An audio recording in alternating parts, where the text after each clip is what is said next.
This is a short video to show us how to get our vehicle winter ready for the forthcoming months. Now, one of the most important things to ensure that we do to get our vehicle ready for winter is to check the tread depths and the pressures of our tyres on a regular basis. Now, to do that, I need two small devices. Those two small devices being a tyre pressure gauge, which can be picked up from your local motor tractors or the supermarket for as little as £2.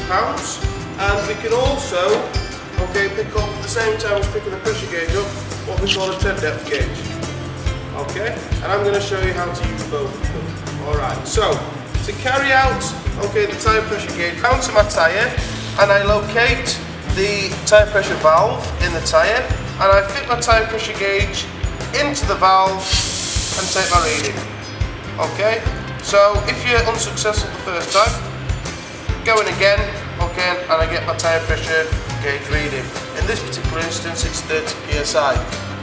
Now, if you're unsure of what the tyre pressure reading should be, you can always refer to your owner's handbook, or usually there's a sticker somewhere around on the car that gives us an idea of what those tyre pressures should be. Right, so moving on from the tyre pressure gauge, I'm now going to use my tread depth gauge. Now the tread depth gauge fits in to the valleys of my tyre, and what this will do is it will give me an indication of how much tread is left on the tyre before I need to change it. Now the minimum requirement for a tyre is 1.6 millimeters. This will give me a clear indication on how much in millimeters there is left on the tyre, and my reading off of this tread depth gauge is 5 millimeters.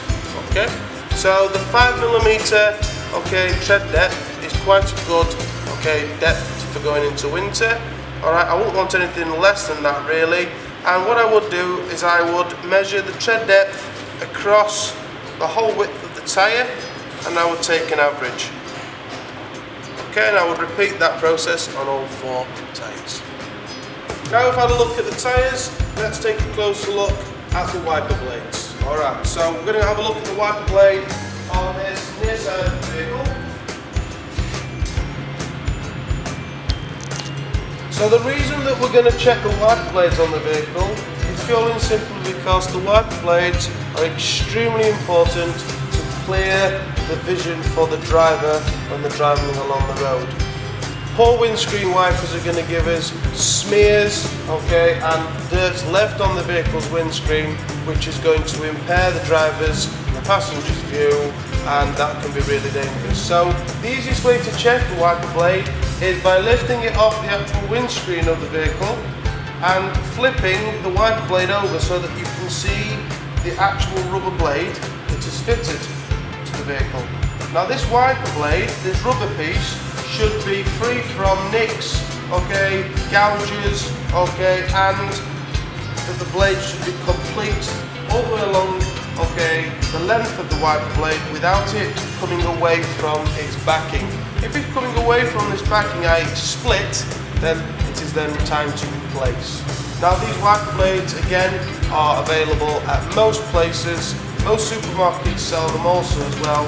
All we need to do is measure the total length of the wiper blade for each side and get an equivalent pair.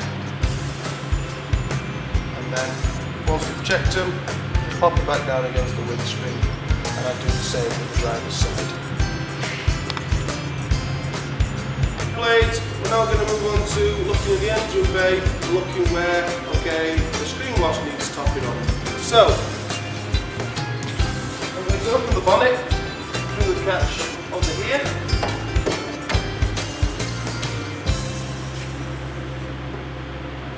To have a look in the engine bay. So the next thing that we're going to look at in the engine bay is the location of the screen wash reservoir. Now the screen wash is used to help clean the vehicle's windscreen, once it's got covered with dirt, dust, dirty rain, etc. So the screen wash reservoir is in all different places in the engine bay on each car, but it can always be found by looking for the symbol that looks like this. Alright, Every cap will be a different colour, some are yellow, some are blue, some are white, some are black, etc.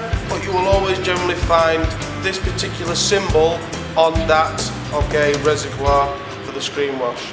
Now the importance of, okay, checking the screen wash is not necessarily how much is there, but how strong it is. We recommend that the screen wash is, okay, concentrated into a 50-50 mix, so that's half water, half screen wash, and that should be good enough to remove any excess dirt, grime, okay, and dirty water from the windscreen.